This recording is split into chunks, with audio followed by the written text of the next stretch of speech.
The parenthetical subtitle of that is, can we lead if we're following but don't realize it? This is a flip phone. Kind of funny, huh? It's an antique already. It's like 5 years old. The only 4 people that I know that still have flip phones are Leon Kuchar at Jewel City 29 and my landlord and his wife. Ah, one more. All right. We're all antiques. And my husband. All right. Oh, I'm feeling much better now. Thank you. I was feeling alienated. Well, 5 years. Here's something else, though. This is a stone hand axe. It's a relatively new one. It's only 25 to 30,000 years old. And I say that. It was found in the Mississippi Valley, probably in a late Paleolithic Stone Age settlement. No handle ever. This is a hand axe. It's not a weapon. It's made for chopping, cutting, scraping. The reason I'm bringing this up, they find these things everywhere for the last 1,000,000 years. 1,000,000 years of stone hand axes. Until 25 or 30,000 years ago, nobody put handles on them. This was the tool of choice. One of them probably pointy sticks to go after animals. The reason I'm bringing this up is, why didn't somebody figure out something better?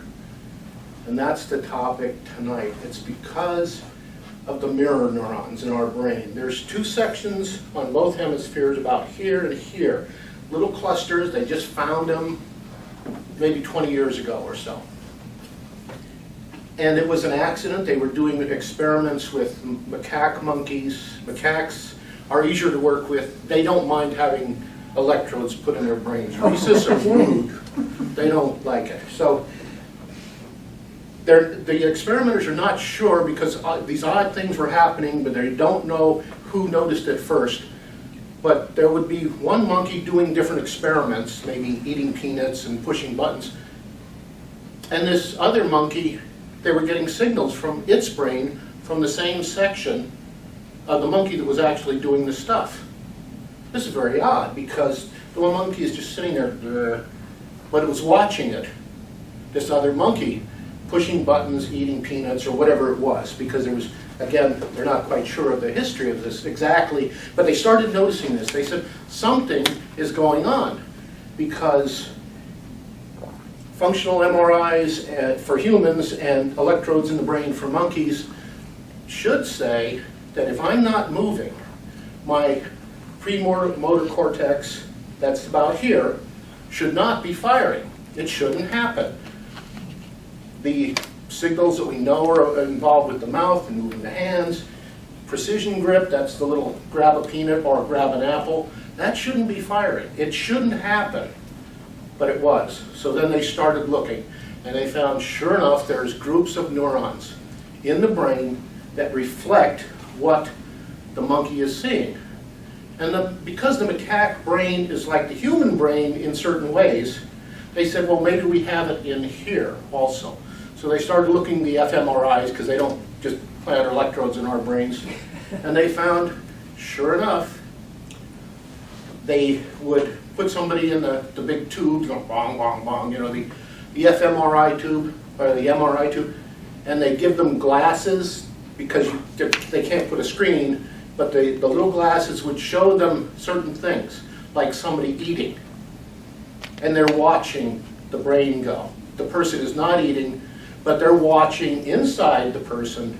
The same signal they would get is if they were actually eating.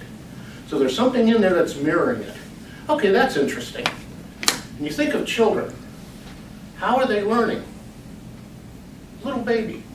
How does it learn to walk? Does it think, oh my goodness, I think I would like to walk like mommy and daddy? No, there's something in there that is mirroring that, or something that is driving them. They know what they want to do. The people started looking at child development theories, and than just watching actual children.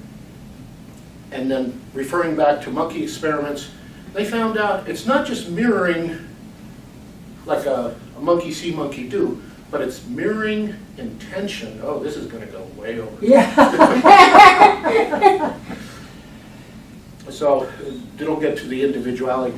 So they are mirroring the intent of the person of walking. The monkeys also. They would put peanuts on it. A human would come along, pick up a peanut and eat it. Monkey's brain would fire. Then they would put a dish, and the human would put the peanut in the dish. And they watched the monkey. Nothing would happen, or relatively nothing, whenever the dish was on the table, because the monkey knew no eating was going to happen. Monkeys don't pantomime. Humans do. So if a human did this with an invisible apple, nothing. The monkey just sits there, the brain sits there. Huh. This is interesting, but what about us? Has anybody been in a riot here besides me? That's a good thing. Okay, you've been in traffic. You're sitting at the traffic light about 4 cars back, and you're waiting. The light turns green. Nobody moves. You're waiting. Nobody moves. Then suddenly somebody moves, and then somebody else moves. They're waiting for an external cue. They don't know it. They're not watching the light. They're watching people around them. That happens in a riot, but since nobody's been in a riot, I'm sorry, New Jersey is known for riots. I'm from New Jersey. So. 1967. Yeah, got it. People. You had them out here too in Watts. Yes, indeed, was there. But I was also in a more recent one, and I was there right when it started. And it was a normal demonstration, and suddenly everybody was going nuts. I was reporting for a newspaper, so I was supposed to be the observer. So I'm watching this, and everybody's gone nuts all at once. And I didn't know what was happening. They didn't even know about neurons, mirror neurons. But everybody was following, like a bunch of sheep or a bunch of crazed something or other. And I'll really cut this short. 25, 30 years ago, I started having a series of dreams about gliding along the street like this. And it was like I'd push my feet back and lean, and I could scoot forward. And it just kept over and over and over again happening.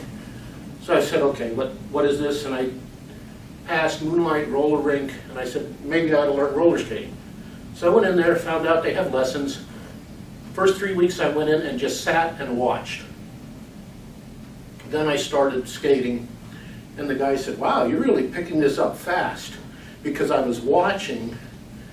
I didn't know about neurons, but you allow that and it affects your brain. Good, okay. Now how do I know the difference between me and something else? Now in that case, I went out to watch the roller skaters, so I knew what was me and what wasn't. The rioters didn't. They just had this urge, and suddenly things were breaking, and tear gas and clubs, the whole thing. This is a danger that we have. Now, George Gurdjieff, you probably heard me mention the name, but you probably never heard him. He said we must keep our wolf and our sheep intact inside of us.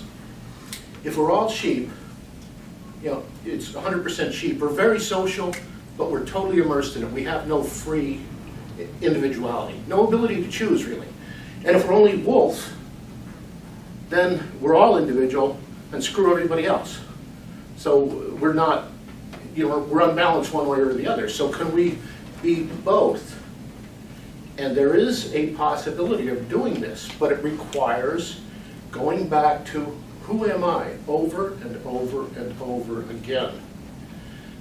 Now I sent out a link on this, Jill Bolt Taylor. She is a neuroscientist. She had a stroke along this part of the brain. I gave the link about the TED Talk.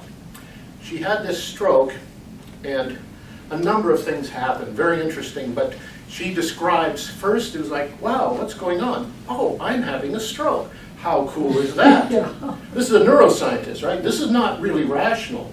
And then it's, oh, this is very bad. You know, I'm having a stroke. And then she would drift off into this area. It was like, she realized she was in a sea of energy, just an energy being in a sea of energy. Ah, isn't it wonderful? And then she'd come back, I'm having a stroke. This is very bad. But she realized that she was both an energy being, a separate, you know, a connected to the universe, but also an individual. And that's what we need to do.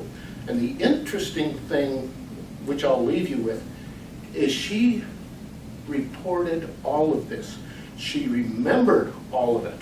So that means there is something outside that was not affected by the stroke, not affected by the fear, not affected by the bliss. And in the Bible, I'll leave you with this. I keep saying that. I'll leave you. It said, we are made in God's image. Okay, that's nice. What does that mean? Moses comes up to the burning bush a little later in the Bible, and he says, yeah, okay, right, I was supposed to go save my people. Who sent me? Who are you anyway? God says, I am. I am that I am. We're made in his image. The most permanent part of us, which will not change, is I am.